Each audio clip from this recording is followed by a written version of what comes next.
How to buy things on Amazon using PayPal.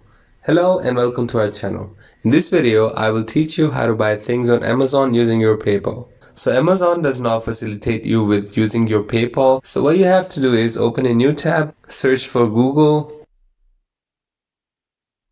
and here search for Dundle. Open dundle.com. Here go to gift cards and then click on Amazon. Since you cannot use your PayPal directly on Amazon, you have to buy a gift card. So let's say I want this $5 gift card. Click on Buy Now.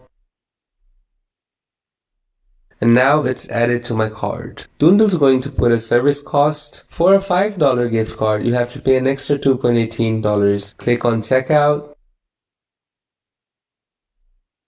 And on the payment method here, click on PayPal. Enter your email address. After you're done purchasing the gift card, Dundle's going to send you the details. So this is it for today. If you liked the video, please give it a thumbs up and do not forget to subscribe. If you want to see more videos like this, then head over to our channel to check out more. You can also comment down below the tutorials which you would like to see. Also, share this with your family and friends to help them. Thank you for watching. Have a nice day.